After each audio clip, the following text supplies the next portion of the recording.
Ayo dilajengke Mbak Elisa or karo Salaso, monggo Mbak. Yo.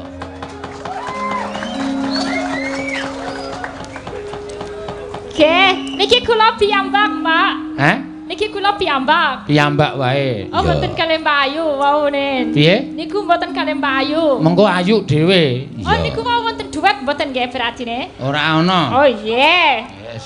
Kowe iki manut aku kok malah. Nggih. Engko Mbak Ayu ngemutaken. Mbak Ayu iki ana Mbak Ayu duet kali Mbak Elisa. Oh iya, ya ora apa-apa. Ning kok dhewe-dhewe wae. Ya, perkara amplope engko arep tok dompong loro ora masalah. Nggih, sendika paseno.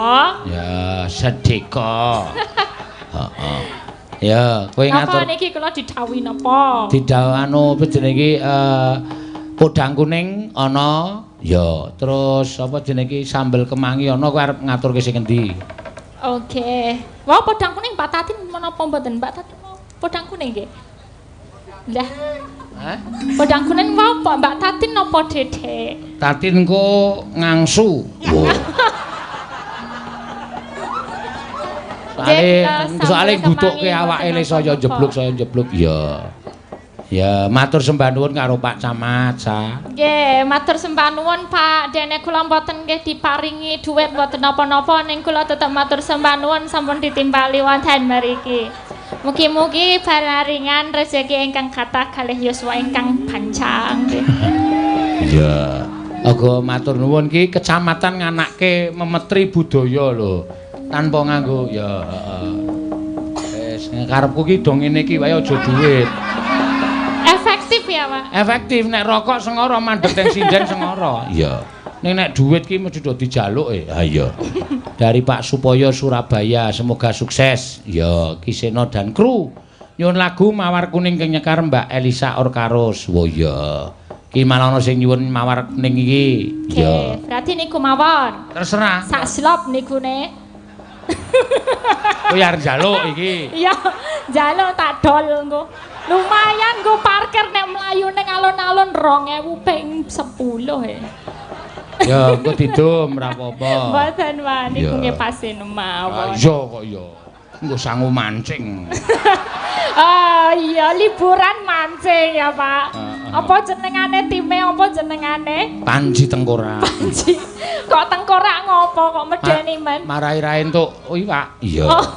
Iya lah apa-apa ya, Mak. Jen, nggih Mawar Kuning berarti nggih. Ya, Mawar Kuning diaturake. Matur suwun Pak Camat iki mengadakan pergelaran wayang iki ora kok duwe acara sing wigati ning sing wigati memetri karo utawa nglestareke budaya adiluhur. Melestarikan budaya ya. Semoga ini Semarang hebat yang jelas nih slogannya. Semoga bisa tercapai. Banyumanik juga.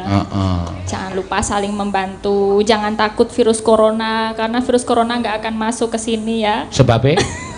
Yo jelas wong Indonesia panganane kaya ngopo, wetenge kaya ngopo, Pak. Saiki bakso nganggo borak, wae lambunge ya awet tenan, ya to. Terus SW nganggo sakarin, nganggo pengawet, nganggo pewarna baju. Wah yo lambunge wong Indonesia wis ampuh. Saiki panganan tiba 5 menit enggak apa-apa, belum 5 menit, 10 menit enggak apa-apa. Gopak telek ya tetep dipangan kok. Ayo ora bakal kena corona ra wedi ngono. Malah kosok balen ya berarti wong Indonesia sing iso mateni virus corona iki wong Indonesia. Yo paling ya, Pak. Iya, virus corona mlebu ning lambung, terus virus-viruse ning jero ki omong, "Lho iki kok weteng kok regete kaya ngene iki. Sing arep tak serang apa iki? Endi-endi kok telek." Iya. Lah ya gorengan wis digoreng minyak campuri plastik ampuh ya. Iya, wis ora bakal kena wis ora. Iya. Nek ming flu, jarene virus corona iki anu apa jenenge iki gejalane ming kaya flu. Kaya anu irunge buntet lan awak meriang. Wis ora bakal meriang. Ora bakal. Wong Indonesia umbele ijo tetep udan-udan. Wah ya, geleleng tetepan. Biasa, wis biasa kaya ngono. Iya, ya pancen tenan kok. Nek dipikir ya nyata kok ya. Wong luar negeri kena flu wis bingung nang dokter. Awak dhewe kena flu wis malah ngombe es. Masuk angin wong luar negeri ki dadak nang dokter dadak opname. Awak dhewe masuk angin cukup duit kreceh karo remason. Kerokan ya. Wis ilang angine. Ampuh tenan. Mangga, mawar kuning diaturake yo. Ngagem bawa mboten iki? Nganggo. Iya. Pamer swara sa. Yo. Semarangan mawon nggih. Hah? Sing Semarangan iki mboten. Ya, Semarangan. Mingkar mingkur ing ukara. Ya. Mingkar mingkur ing ukara.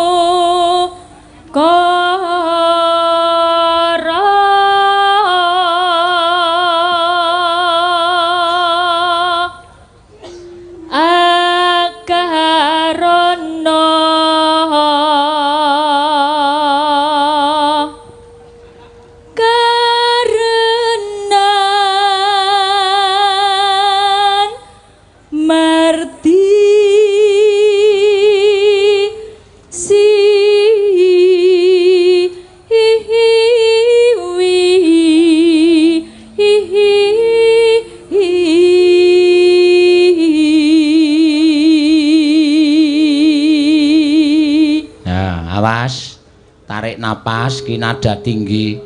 Sinawaras mineng kijang. Ki nek ora napas dawa mudar. Iya. Ki nggo senjata nek sinden-sinden ki do meteng. Nek areng lair ki rasa dadak kon ngeden, ming cukup kon nembang mingkar mingkuring. Ku anggere tekan sinawang resmineng kidung Pak Dokter. Ceprot bablas. Iya, metu dhewe. Yo. Nah. Terus.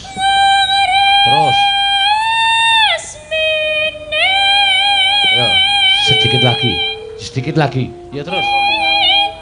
Yo, terus. Yo. Wis ketok rambute. Iya, terus. Rambute wis ketok, Pak? Wis ketok. Kok aja didudot sike lho. Dase ben metu sike.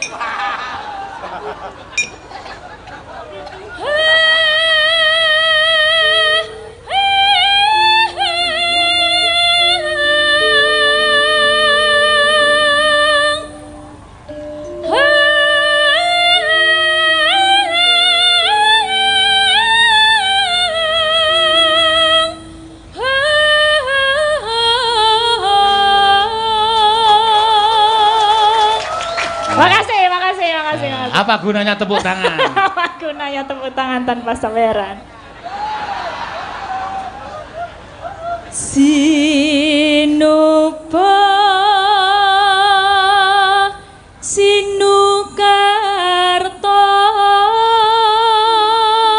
mrih Kretarto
Oh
Supoyo dari Surabaya. Sik kowe aja lunga sik.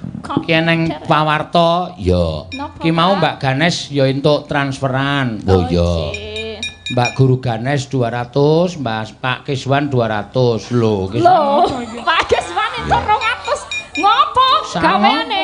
Ngopo gaweane ngopo? Ngomong hayah ngono 200.000. Ming paitane iya. Ya, ora apa-apa, kuwi bejane dhewe-dhewe ya. Terus iki saka Pak Tristianto. Ya, iki wis transfer 500.000 nyuwun tembang kangen. Oh ya, diaturake. Heeh. Wah iki mau oh ya matur sembah nuwun. Ya. Ya, ayo. Tembang kangen. Kula malih. Ayo. Oke. Langsung mawon berarti nggih. Iki aku iki goleke det sindan-sindan kuwi kok. Iya. Alhamdulillah matur sembah nuwun Pak Seno. Ya, nya tak topi sisannya. Wah, yang ngene iki lho, bos yang baik hati, tidak sombong, gemar menabung dan tidak pelit yang ngene iki. Luar biasa, mugi-mugi tambah nggih kesaenan panjenengan, rezeki panjenengan, tambah yuswa, tambah bahagia saklaminyo. Amin. Iya. Ngene Mbak Ganes dereng. Apa? Ngene Mbak Ganes. Oh iya, Ganes 200. Nya, ditak topi sisanya. Oke, niki ngene Mas Kiswan. Rasa Kiswan nyambut gawe apa? Ya di ngapura ya Mas, jen durung bejomu. Durung bejomu. Ya. Ora apa-apa ya. Wis ben, nek kira-kira ora gelem nabung men medun Bali. Iya. Aja. Bali ya numpak apa? Ya engko. Wah, engko kok ya ketoke lali. Iya. Tetep dicatet nek kuwi nok. Ya. Tembang kangen monggo Mbak Elisa dinggo ngaturake ya. Saka Pak Tristianto Klaten. Oh ya. Streaming nok, lumantar streaming Dalang Sena channel wis iso ditonton tekan ndi papan. Ya, mula akeh sing padha nyuwun lagu. Ayo diaturake. Ya, kuwi ya termasuk penggemar budaya. Tuku kuota dienggo streaming. Ya, pancen ya ngono ya, Mak. Iya. Pancen wayang iki saiki lagi luar biasa. Sing streaming wayang iki saiki wis wah saben dalang duwe channel dhewe-dhewe no. Iya. Kuwi aku seneng. Oh, ngono ya. Seneng mergo donya iki saiki gedene ming sak HP. Apa-apa iso ning kono, tuku sandangan ya liwat HP, tuku apa-apa liwat HP, pesen panganan liwat HP, nonton film liwat HP, nonton wayang liwat HP. Mula ayo digalakke. Nek iso sak oke-oke wayang iki dilebokke ning HP. Dadi bocah cilik-cilik iki ceklik nyetel HP iki buka YouTube anane ming wayang. Ya, dadi wayang saka saya ngrembaka, saya apik, saya becik. Ya, pancen ngono. Ya, Sa. Oke. 500 ya. Tembang kangen biasane ning Yojo ming 50. Iya. Ya becone dhewe-dhewe kok. Ya, ora apa-apa wis ya. Mangga dados. Mangga dados.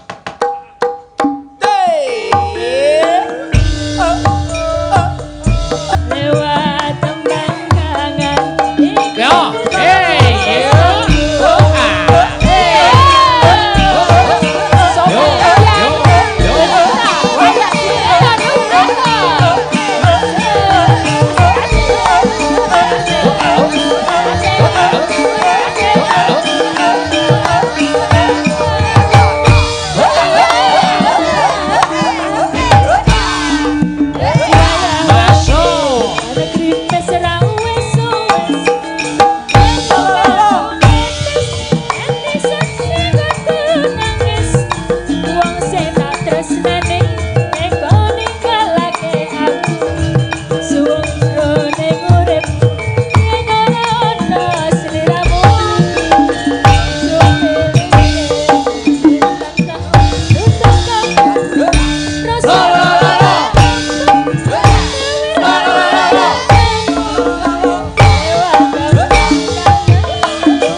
Kula kok ngos-ngosan tenan iki. Ndekno biasane kowe iki nek upload olahraga. Oh ya olahraga tenan. Olahraga apa? Nyatane joget semono ngos-ngosan ora. Iya ya, Pak. Iya. Ya beda olahraga iki nganggo jarek ditaleni awake mbok jajal. Ditalani awake tapi ngene-ngene. Yo kemreng. Lah kuwi rumah samu ora distageni kok piye? Ya ning kan orang joget ngene-ngene, kan ngene-ngene. Aku ki ngene-ngene ki ora ketara nek kowe joget aku wis ngono-ngono dhewe. Kok kandhane ngeyel meng kowe ora weruh kok. Pak niki ditagih lagu selamat ulang tahun. Oh iya, heeh 1 juta. Ya sak ramban. Ya men Mbak Sandra sing ning Jepang kono bahagia. Ya. Ora nyono nek piyai saka Jepang kono. Jane ya piyai Indonesia ning apa jenenge iki domisili ning Jepang, lenggahe ning Jepang sok ngrungokke utawa nyetel streaming no. Ya. Diaturake ya, Mak. Iya. Karo apa jenenge iku sak ramban selamat lagu selamat ulang tahun utawa kae bedhese turu. Apa? Kae bedhese turu, kae bedhese Happy birthday to you. Wah. Ngerti kok kae bedhese turu e. Ature diajar karo sing ulang tahun kowe.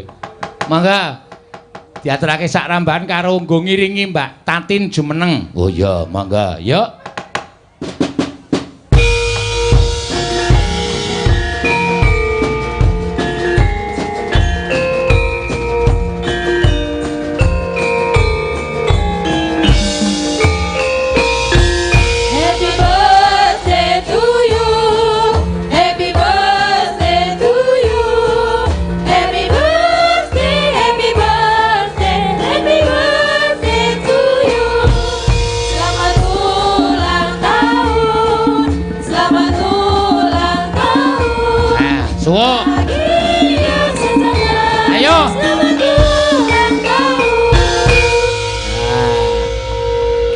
Selamat ulang tahun wis rampung, rotine dijokke. Ya. Rotine semene liline sepira? Heeh. Liline. Engko aku nggawa lilin. Ya. Aja kuwatir engko tak sumete tak sebule. Tak malah ming mobat mabit ra karo-karuan. Iya, pancen bener. Ah, iki Mbak Tati Lestari Handayani. Kok saya gedhe awake ya, Mak. Ambuh kuwi mbuh. Leprei kesuwen kok, Pak. Lho, reprei wong kowe iki ya nyilikke awak. Lah kowe iki takon to nyilikke awak ki aja renang. Lah napa? Ah kok malah kowe renang karo anakmu rak luber to banyune. Iya. Ya ora lo ngecel. Sing disyuting kowe rak krasa, sing ditok syuting anakmu, ah kowe nyemplung disyuting bojomu kirimke aku. Napa ketok apa? Wah, ora karu-karuan kae. Iya. Iki sapa Lus? Ah, bojone rak jenenge Mas Tulus. Niki bojo kula, Pak, aneh-aneh renang barang niki, kaya ngeten niki. Ting pecotot ora karu-karuan. Jenengan delok. Ayo ndelok wong dikirimi kok ora ndelok. Bareng srulup ning banyu mak bluk ngono kuwi. Cah cilik-cilik sing do kemambang ki iso mentas kabeh. Nek kuwi ora banget. Rekake anggere arep nyilem kok ming kemambang. Nyilem kok ming kemambang. Lah ngopo? Kuwi arep gaya apa Lus niki rekake ajeng nyilem kok ora tau iso. Ah pelampunge semonten. Iya. Aku ora nggawa pelampung lho wingi. Ban mburi ngisormu kae lho. Aku ora nggawa ban. Heh? Ora nggawa ban. Sing mlentrong Apa to? ketoke kaya nggawa nganu kowe kaya nyewa ban tok nggo kemambang kuwi lho. Wah jenengan meng salah weruh kok. Salah weruh piye? Udu ban. Apa? Bemper. Bemper ya. Ayo semono ya ra iso nyilem. Heeh. Dadi metungul terus kae ming sirahe dindelepke ning banyu. Karo piki. Kula ora iso gaya renang. Ya ora usah liyane nek sak awakmu kuwi iki paling ora olahragane ya mlayu-mlayu. Men pembakaran kalorine iki akeh, kringete metu, awake kuru, lemak-lemak ki bakale ilang. Kowe nek saya lemu sok ambegamu saya sesek. Mergo lemake iki ndesak ning nggon jantung. Ya bahaya. Ya sesuk tak cilikke. Ha iya kok ya le mangan ki dilongi. Mangan apa? Aku iki kejaba nyinden ya diesel barang e. Iya. Kok diesel? Ame giling terus kancane do nyinden kowe mangan. Ben mboten ngantuk. Ya ben mboten ngantuk. Heeh. Yo ngaturke tembangan. Ya. Iki Pak Camat mboten ajeng diwet kalih kula napa Pak? Iki kok meso meri lho wong mau wis duet karo apa jenenge iki Pak Camat ki mau sadurunge wayangan wis mlebu ning ruanganku transit kono. Nggih, ajeng pripun? Wis omong karo aku, wis ngendika karo aku. Pun kula duet pisan wae lho Mas, kula ming 300 tok niki pun mboten. Boten lah, sajake mau maju kok ya lirak-lirik karo aku iki pengen karo aku apa kepiye? Sajake. Ha mbok coba di anu dadi aturi. Kersa mboten, Pak. Kayane kaya gedak-gedek. Iya. Mboten sah nyawer, mboten napa-napa nek pun telan. Mangsamu padake Pak Camat ki padake tok anggap wong tipis wae. Nek ming nyawer kowe ya kuat kok ya. Iya. Oh, Kersa. Kersa mboten, Bapak. Mbok mantuk apa gedek ngono lho. Ini. Langsung mantuk-mantuk. Ya mang mriki. Monggo, Pak. Mas aja dipleroki. Mas aja dibayari. Karep kunjalani eseni. Tinggal aku mau kudu ngerti cara. Tinggal kapribaden kate ora. Aku keri ing jaman. Kok ya sing eling Bapak. iku budaya Sankasa.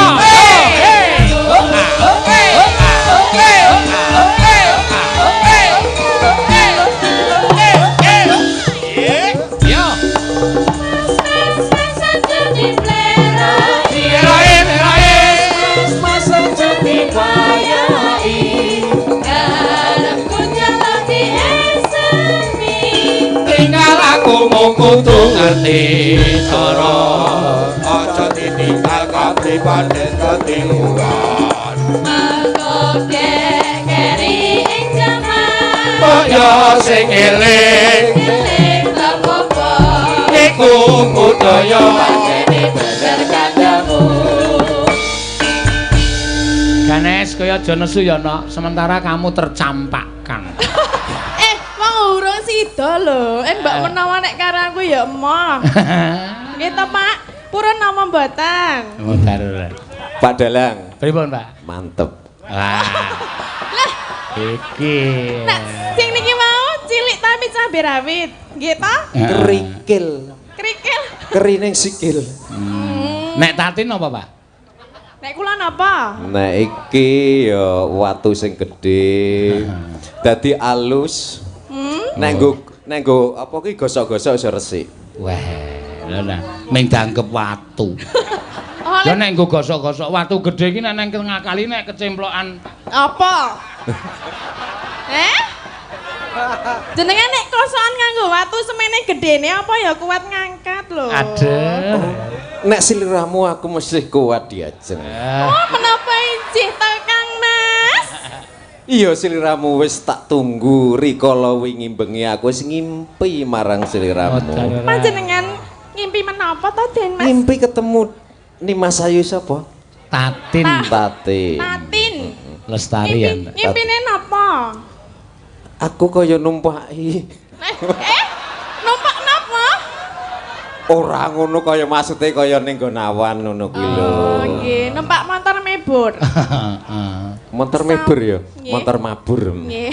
Mebur. Ayo ayu nek cangkeme desa. Lah piye to? Motor mebur. Numpak motor mebur. Lah nang aku ya ngono kuwi lho. Ayo mulane diposisikan iki ning banyu maneh. Lah apa jenenge? Ayo kapal terbang, pesawat apa kok. Numpak motor mebur. Ya, sing penting kan Pak Camat dong nggih. Nggih. Nggih ta? Nggih. Paham maksud kula ngenten lho. Paham. Kula paham. Wis jenengan kedhep itu aku wis paham kok. Oh, panjenengan menika lah ampun siap napa dereng? Aku siap. Sak menika ajeng menapa? Ampun ngrogosak riyen to wong Sik. dereng-dereng kok wis ngrogosak lho. Bayu ndi ya? Yu aku jigono tas cilik yu. Lah asing napa? Kanggo madai sirahmu kuwi. Nek sirahku ya kurang gede tase. Swara sinden boros. Iya. Ameng di matur nuwun nggih, Pak. Mangke tindak riki malih nggih, Pak. Mangin Mbah Malik nggih, Pak. Calcul. Bareng sesuk-esuk wis kukut gamelane. Waduh. Sedekah. Sedekah apa awake lemu kaya ngono kok sedekahi. Ya nyodakoi ngono lho. Iya ora Niki apa-apa. sampun nggih. Nggih, Mbak Tati matur sembah nuwun. Ya. Terus apa iki? Ki ana sing nyuwun grajakan urung diaturake, Nok. Ya, Mbak Ayu Purwalestari, monggo. Ki padha-padha lemune iki. Ya.